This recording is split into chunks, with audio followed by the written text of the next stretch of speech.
nuevo episodio de Chile Gamers. En este momento nos encontramos Ricardo, Laís y yo, Agustín, con un invitado, Fernando González, quien ha dejado el tenis y se dedica al mundo de los interactivos, de los videojuegos.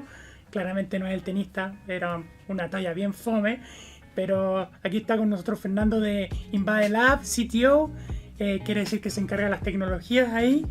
Y vamos a comenzar hablando de una plataforma que se lanzó en Senda, que es para la prevención del alcoholismo y la drogadicción en los colegios, donde ustedes en Invade Lab participaron con otras empresas y ustedes estuvieron a cargo de la generación de los interactivos. Entiendo que como 57, si no me equivoco, de primero a cuarto básico, de prekinder a cuarto básico. Cuéntame un poco de qué se trata esto y cómo se puede usar esto de los videojuegos, los interactivos, en la prevención de drogas.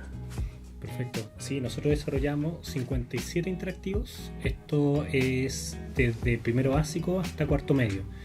En cada nivel está enfocado en los contenidos que se tienen que enseñar, ¿cierto? Por cada curso. O sea, por ejemplo, desde lo más niño no se le va a enseñar qué es lo que es la marihuana o qué es lo que es, ¿cierto?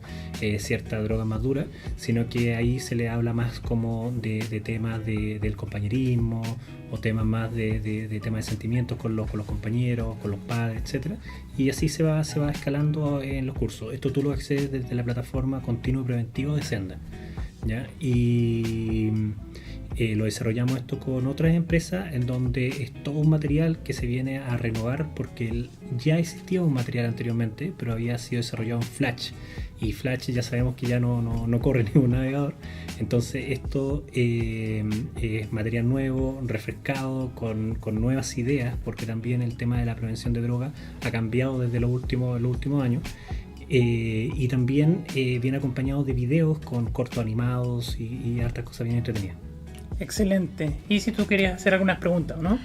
Sí, bien sabemos que la prevención es muy necesaria para los niños demasiado chicos. Hay muchos sectores vulnerables donde los niños están literalmente viviendo con personas drogadictas en su familia, a su lado.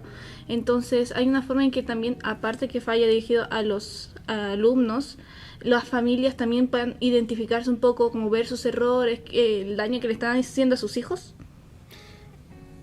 A ver, la plataforma acá está enfocada en los padres, más en el sentido de quizás de contenido que hay ciertos talleres también que le hacen los colegios a los padres, pero principalmente acá está enfocada más en los estudiantes, en el sentido de que está enfocada en los profesores y en los alumnos.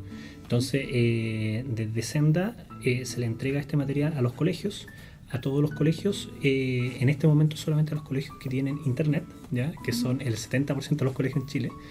Entonces hay un 30% en este momento que no puede acceder a la plataforma, que es todo web, y se le entrega a los colegios, y de los colegios se le entrega a los profesores, y los profesores finalmente imparten este material a los alumnos. Entonces la idea es que los alumnos conversen en clase, realicen ahí talleres, ¿cierto?, con los distintos temas que se trata esto, y puedan también jugar los interactivos, puedan ver los videos, ¿cierto?, animados, etcétera, etcétera. ¿Ya? Pero que tú me digas como que finalmente vaya hacia los padres, no tiene mucho material enfocado, por lo menos esta plataforma enfocada en los padres. La parte interactiva, la parte de juegos está más enfocada en los niños y en los profesores. Perfecto. Ricardo, ¿tú tienes alguna pregunta al respecto? Sí, la verdad. De hecho, Fernando, me gustaría preguntarte cómo nació esta idea de la plataforma Senda para hacer lo que es hoy en día. ¿Cuál fue el camino que tomaron? ¿Cómo fue el proceso? Las complicaciones que tuvieron, el objetivo al que aspiraban. ¿Cómo fue todo ese camino para lograr convertir y crear la plataforma interactiva que tienen ustedes? Ya, perfecto. Mira, nosotros como empresa, desarrollamos software para terceros, ¿ya? Y nosotros también estamos en mercado público, tenemos convenio marco, y nosotros estamos dentro del mundo estatal desarrollando cosas para el sector público. Entonces no es una idea esta de nosotros, sino que es una idea en este caso de Senda. Y de la misma manera, lo que está pasando, por lo menos en los últimos años, yo te diría quizás últimos 4 años, está empezando a pasar eso, es que cada ministerio está empezando a ver en el tema interactivo, en el tema también lúdico, está empezando a ver que son herramientas que pueden servir mucho mejores para que enseñarlas que un PPT, que un libro, etcétera.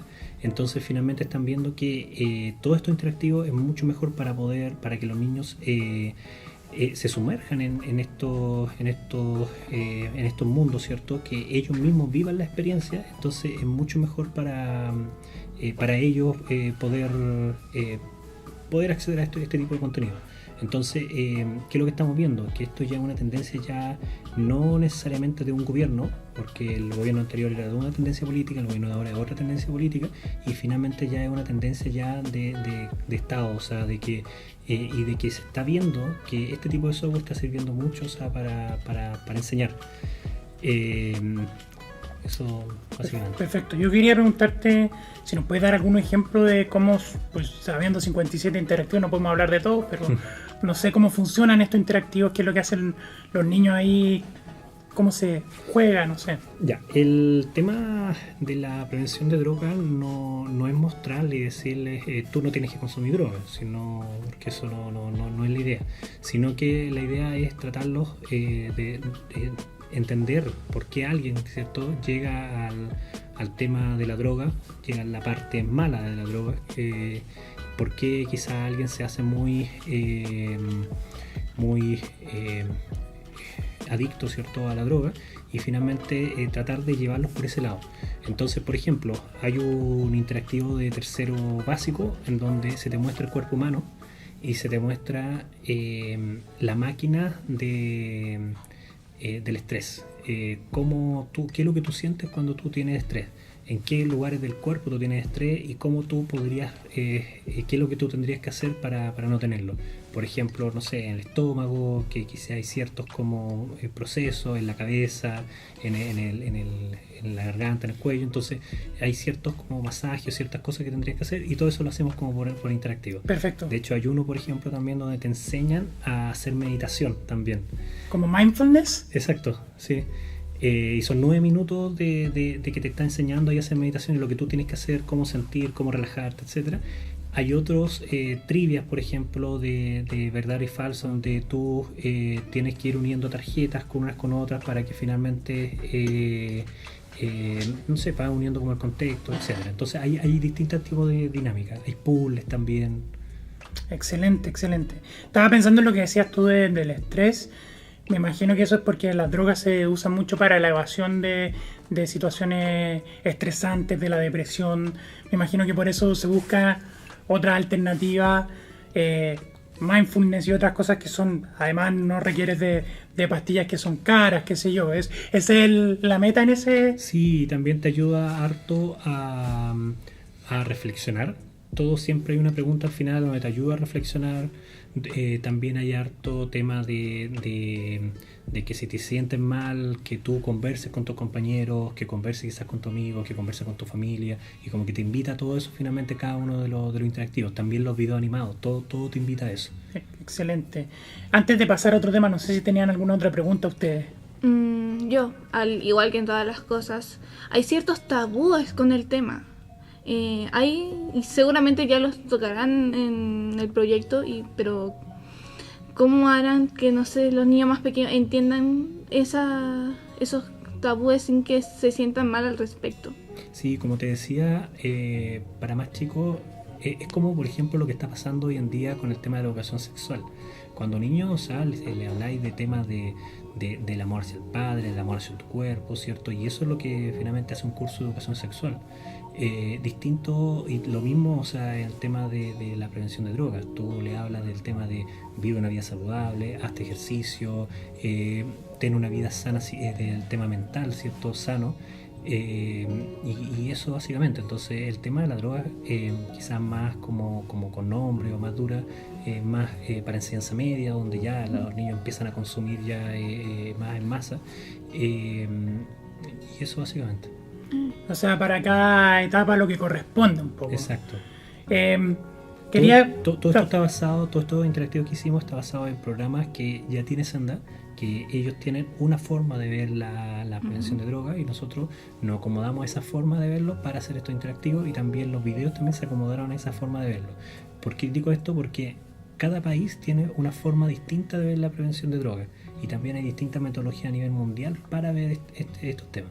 Entonces hay algunos que te muestran que hay que decirle los conceptos directamente y hay otros que es como más de forma indirectamente. Acá por lo menos como casi todo indirecto. Ya. Perfecto, perfecto. Quería hablar un poco del tema de los videojuegos y salud, que como que colinda con esto, ¿cierto? Yo te comentaba antes que la OMS el 2019 señaló que los videojuegos, se podían entrar ya, podía entrar la enfermedad de la adicción a los videojuegos a ser definida como tal. Y el 2020, por ejemplo, la misma OMS recomendó jugar videojuegos por la pandemia, obviamente. Entendemos que, no sé, pues, en el tema de los videojuegos yo creo que se asocia mucho a la ludopatía porque te venden loot boxes, hay compañías que de verdad están haciendo las cosas mal. Pero ¿qué piensas tú? Yo por mi lado tiendo siempre a ser más de tratar de buscar lo positivo. Yo siento que a mí los videojuegos me han enseñado resiliencia y otras cosas. ¿Qué opinas tú? Y sobre todo que estás haciendo herramientas interactivas que son para temas de salud. Sí, nosotros hemos hecho hartos temas de herramientas lúdicas de salud.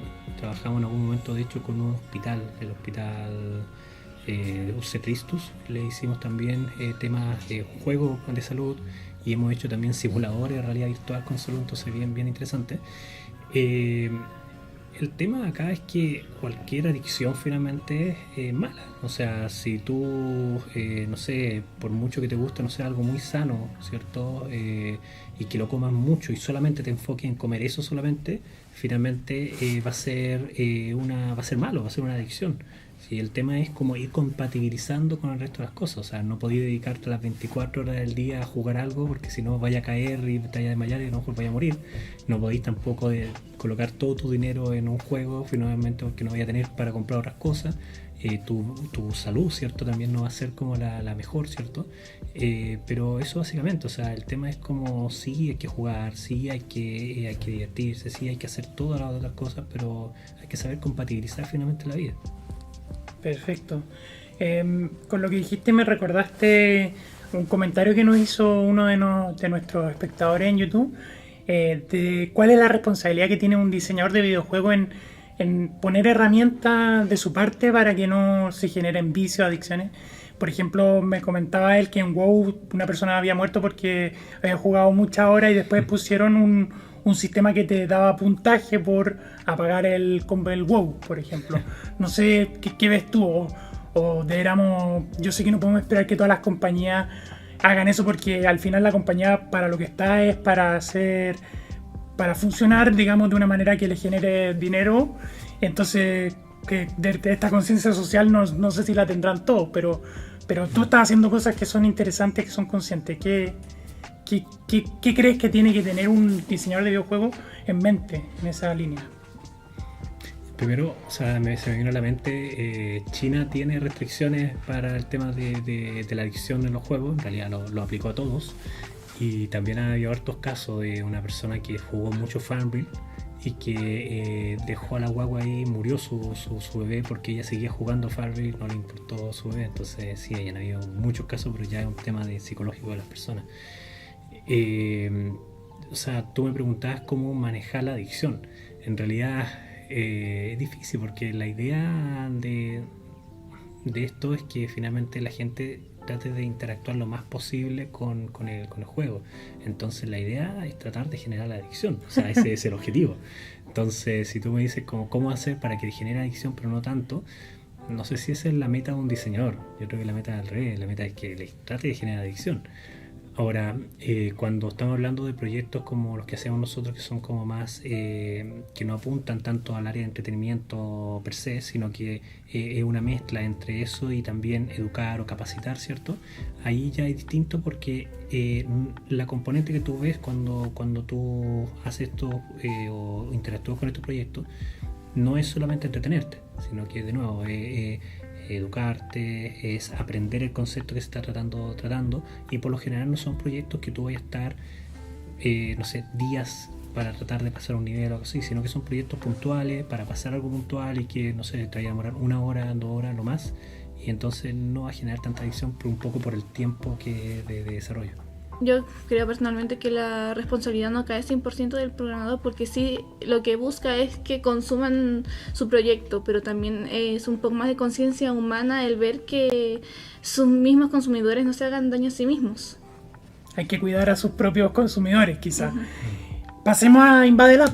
¿Qué es lo que hace InvadeLab? ¿En qué áreas están? Y ahí yo creo que hay hartas cosas interesantes de las que hablar. Ya, perfecto. O sea, yo creo que ya he hablado harto del tema, pero básicamente nosotros somos una empresa que estamos en 2 gremios en este momento. Somos parte de VG Chile, que es el gremio de empresas desarrolladores de videojuegos de Chile, que agrupamos en este momento alrededor de 20 empresas, del universo total que tenemos en este momento post pandemia, que son de alrededor de 40 empresas más o menos en Chile. Y por otro lado, somos parte también de una asociación, ACHEX, que es una asociación de empresas desarrolladoras de software inmersivo, donde ahí se trabaja con realidad aumentada, realidad virtual, y donde también somos alrededor de 20 empresas. Ahí no sabemos bien el universo en este momento en Chile, pero también deben ser alrededor de 40 o menos empresas chilenas. En cada uno de estos es bastante poco la cantidad de empresas versus, no sé, pensemos software tradicional o versus otro rubro que ya está súper demandado. Nosotros en específico no tenemos proyectos propios, o sea, que nosotros digamos ya desarrollamos este proyecto y a lo mejor lo lanzamos para Steam o lo lanzamos para Google Play, lo que sea, sino que nosotros desarrollamos software para terceros. Entonces viene a agencia de publicidad, nos dicen, mira, queremos hacer un juego para, no sé, Super Pollo, le hacemos un juego para Super Pollo. Nosotros obviamente vemos lo que quieren, tratamos de modificarlo un poco para que sea más entretenido y lo entregamos. Y nosotros lo programamos, lo desarrollamos, etcétera, con nosotros toda la tecnología. Y por otro lado también desarrollamos proyectos educativos. Estamos desarrollando harto proyecto educativo también para universidades, para instituciones públicas. Y en el tema de instituciones públicas es interesante lo que te decía recién, porque cada vez más organismos del Estado están queriendo desarrollar este tipo de software para poder enseñar mejor los contenidos, o sea, de una manera más lúdica, de una manera más inmersiva, más interactiva. Entonces eso es lo interesante. Hicimos juegos ahora, por ejemplo, para CONACET, se llama Embajadores de la Seguridad Vial, y ese va a ser el juego con el que los niños en los colegios van a empezar a utilizar para aprender seguridad vial. Desarrollamos esto con Senda para prevención de drogas. Hemos trabajado con Ministerio de Energía, Ministerio de Ciencia y así con otras instituciones. Y también hay otras instituciones en Chile que están encargadas de la divulgación científica, y con varias de ellas también hemos trabajado para hacer proyectos, no sé, para enseñar sobre el universo utilizando realidad virtual, sobre, no sé, muchos temas y lo interesante de esto es que uno va aprendiendo pero mucho. O sea, eso es súper bueno. Eso es lo interesante. Yo tengo una pregunta. Han trabajado mucho para terceros, pero ¿han pensado en hacer un proyecto propio? Sí, estamos ahora en esos momentos de la vida en que ya pasamos cierto umbral y cierto tema, y que estamos haciendo una alianza con otra empresa chilena también desarrollada de videojuegos, que no puedo decir el nombre, tampoco puedo decir el juego, pero estamos empezando a evaluar en conjunto desarrollar un proyecto propio. Entonces estamos hablando ahí de un juego de PC consola, y que ya pasó la etapa de game design, pasó la etapa de concepto, de boceto, también de la definición del arte, y ahora estamos como en etapa de prototipado, de hacer en videojuegos para poder presentar un juego para un publisher. Uno tiene que hacer lo que se llama un Vertical Slice. Entonces estamos en ese proceso ahora. Vertical Slice es como un demo, pero levemente distinto, porque el demo uno entrega una parte nomás. Acá nosotros en Vertical Slice uno tiene que entregar como todo lo que es el juego, pero en vez de haber hecho, por ejemplo, no sé, 100 personajes que tenga, vamos a entregarlo con 2. En vez de colocar tanta música, vamos a entregar la música pero ya final, pero de un pequeño pedazo, y así. Oye, Fernando, y tú personalmente, ¿cuál te gustaría que fuera el futuro de InvadeLab en, no sé, en un par de años, en un par de meses incluso? ¿A qué te gustaría que aspirara InvadeLab? Ya, primero, era el primero que pronuncia bien Invailab. Sí, de hecho yo dije Invade. Pero el primero que pronuncia bien, porque como estamos acá en Chile, todos le dicen Invadelab y nosotros como que desde que comenzaron todos a decirnos así dijimos, no, ya es Invadelab, no, ya, ¿para qué vamos a ir contra la corriente? Así que era el primero que pronuncia bien. El futuro, mira, nosotros la idea es que seguir creciendo obviamente como empresa, seguir haciendo más proyectos. En este momento nosotros somos 15 personas en el equipo. Entonces dentro de la empresa de videojuegos yo creo que estamos, no sé, como en el lugar número 6 más o menos, quizás de las empresas con más personas en Chile, porque la otra empresa, la mayoría, quizás hay unas 5 empresas que tienen más de 15 personas, pero la mayoría son equipos como de 5 personas más o menos. Entonces nosotros igual es un equipo grande. El objetivo ahí es que la empresa crezca un poco más. El objetivo también es seguir desarrollando proyectos más entretenidos. Tenemos muchas ideas en la cabeza, o sea, muchas ideas que nos gustaría hacer, pero el tema es como a quién se lo hacemos, los fondos. A veces también, por ejemplo, cuando trabajamos con empresas, cuando trabajamos con temas de instituciones públicas, hay un cierto fondo ya predefinido para esto. Entonces uno le gustaría hacer muchas cosas, pero hay que acotarse finalmente también a los recursos. Y eso básicamente, o sea, seguir creciendo. Y lo otro paso también es tratar de llevar esto para afuera, porque por lo menos en Latinoamérica, a excepción de Colombia y a excepción de Brasil, no hay otros países donde se estén desarrollando tanto esto a nivel como de servicio, a nivel como por ejemplo de, no sé, llevar un juego, por ejemplo, de prevención de drogas. Esto es primera vez que se hace en toda Latinoamérica, y de hecho según lo que estamos viendo, de toda América, a excepción de Estados Unidos, todavía no se había hecho eso nunca. Y de otros tipos de juegos también nos gustaría como tratar de ver si los podemos empezar a llevar como a otros países, o desarrollar contenidos que necesiten en otros países. Entonces eso es lo que también estamos viendo ahora. Entonces, en resumen, es internacionalizarnos, seguir creciendo como equipo y como empresa, y eso, y básicamente seguir haciendo cosas entretenidas. Tremendos planes. Oye, ¿y qué es lo que sientes que mayor, o sea, cuál ha sido para ti el mayor logro que ha logrado Invadelab en el tiempo al menos que llevas tú trabajando? Ya no lo dije, ahora lo otro lo pronunciaste como el resto. El nombre. Yo te hay hartas cosas, pero es que hay logros que son como logros simbólicos, y quizás otros logros que son como más económicos. Simbólicos, hicimos un desarrollo para Congreso del Futuro. En mi caso me encanta la ciencia, fue como uno de los primeros proyectos que hicimos científicos, pero ahí el logro fue que vimos el logo de nosotros en el ex Congreso Nacional, en pantalla gigante, con todo el público, con toda la gente, y aparecía nuestro logo. Entonces fue como wow, hermoso eso. Este año fuimos a la GDC, invitados por ProChile a Estados Unidos, eso también es un logro. Y el de Senda, yo creo que el proyecto más grande que hemos hecho, entonces eso también es un logro.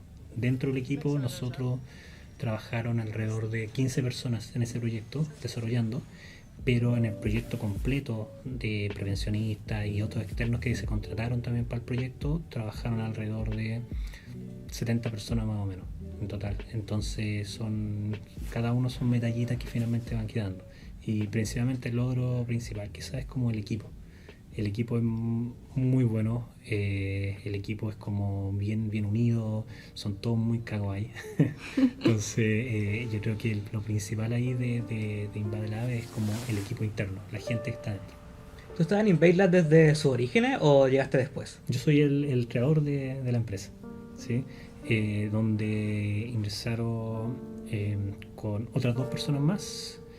Y finalmente entre los 3 comenzamos como el viaje. Llevamos 5 años en esto, como Invadelab. Yo llevo trabajando en la industria de videojuegos como 13 años, 14 años, ya más o menos, harto ya. Pero en Invadelab 5 años, y comenzamos 3 personas. Dijimos, vamos a hacer solamente juegos publicitarios. Empezamos a ver, y solamente la programación, porque así lo veíamos. Empezamos a ver que necesitábamos diseñador, necesitábamos modelador. Empezó a crecer un poco más, empezamos a ver que nos pedían más cosas, ya no era juego, sino que era realidad aumentada, realidad virtual, y empezamos a crecer, y de a poquito, o sea, nos dimos cuenta, y ahora somos 15 personas.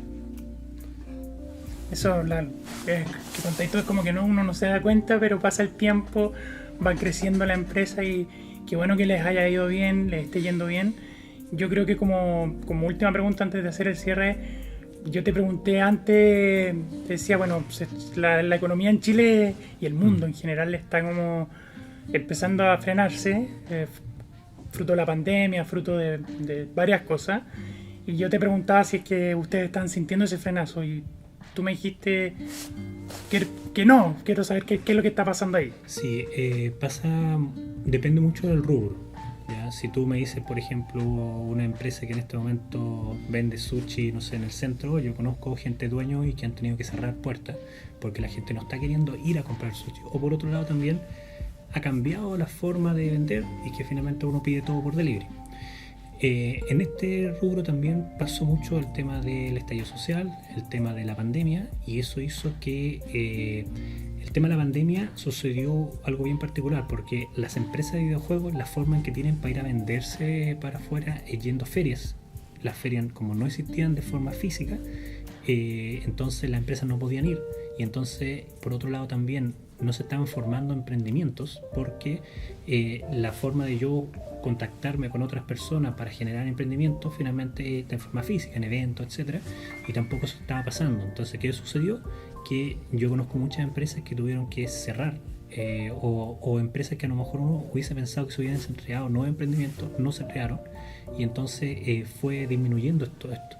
Lo cual nosotros nos mantuvimos y también en un momento pensábamos que esto iba para mal, porque en un momento también la agencia de publicidad no querían desarrollar, el lado educativo como que querían mantenerse y no querían también contratar, entonces estábamos un poco asustados al inicio como de la pandemia, pero nos mantuvimos y después ya finalmente ya ahora hace un año ya no han tenido problemas, y de hecho estamos viendo que la pandemia nos ayudó mucho porque como todos ahora quieren temas digitales, cosas que antes hacían, por ejemplo, antes hacía un juego de cartas o juego de tablero físico, hoy en día nos piden a nosotros, mira, sabes que queremos hacer esto pero digital, para que finalmente lo enseñemos de una manera digital.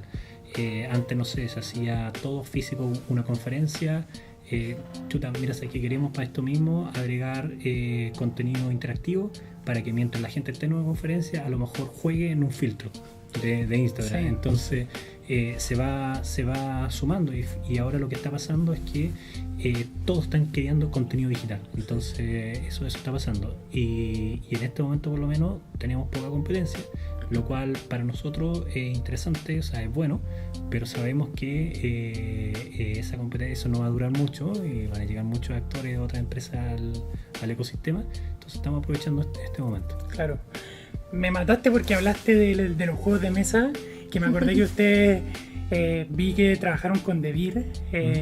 Yo soy fanático de los juegos de mesa, me encantan, entonces quería preguntarte. Te había dicho que era la última pregunta, pero me retracto y esta sí. Espero que no salga otro tema que me guste tanto.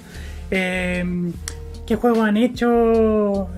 ¿Han digitalizado? ¿Y funciona bien eso? ¿A la gente le gusta? Cuéntame. A ver, nos han pedido digitalizar juegos de mesa que tenían antes y que por el tema de la pandemia no han podido hacerlo. Por ejemplo, para una marca que se llama Zempic, una marca de remedios, para sus trabajadores, que esto es para temas diabéticos, ¿ya? Para sus trabajadores, aunque no lo creas, lo hacían entrenar con un juego de tablero y juegos de cartas de mesa, que era una especie de Monopoly. Y nos pidieron hacerlo de manera digital, entonces lo hicimos digital, cada uno se conectaba desde su casa y estaba ahí jugando, lo cual funcionó bien. Hicimos algo muy similar también para el Hogar de Cristo, que ellos también tenían un juego de cartas, que sea un juego de mesa con temas también de la prevención de drogas, el Hogar de Cristo, y eso lo llevaban a temas como colegios más vulnerables y todo. Pero ahí sucedió algo no muy bueno, porque siempre hay cosas buenas y cosas malas, y es que como esto se lleva también a colegios más vulnerables o a lugares más vulnerables, sucedía que cuando trataban de llevar esto, la gente no podía conectarse muy bien porque el internet es malo, o por otro lado hay ciertos lugares donde el internet tiene mucho lag. Entonces ahí había problemas con eso y ahí tuvieron que solucionarlo de otra forma. Y así, y en Devir nos pidieron, por ejemplo, hacer un demo de su juego, pero de manera digital. Entonces la gente entraba a la página del juego, que es un juego chileno, se llama Maze Escape, Perfecto. Juegos chilenos de mesa, quizás de laberintos, y lo que nos pidieron hacer es un tutorial, un Perfecto. tutorial interactivo del juego. Ah, buenísimo. Entonces quedó interesante. Sí, pues, Y lo tradujimos a 6 idiomas: español, inglés, portugués, y el último fue polaco. wow. Una buena forma de aprender a jugar el juego de mesa, que siempre es la barrera inicial. Bueno, nosotros nos despedimos. Agustín Donoso. Isidora Gaete. Ricardo González. Fernando González. Y bueno, esperamos que nos puedan ver, seguirnos en nuestras redes sociales, @ChileGamers, y estaremos viéndonos en otro capítulo. Muchas gracias.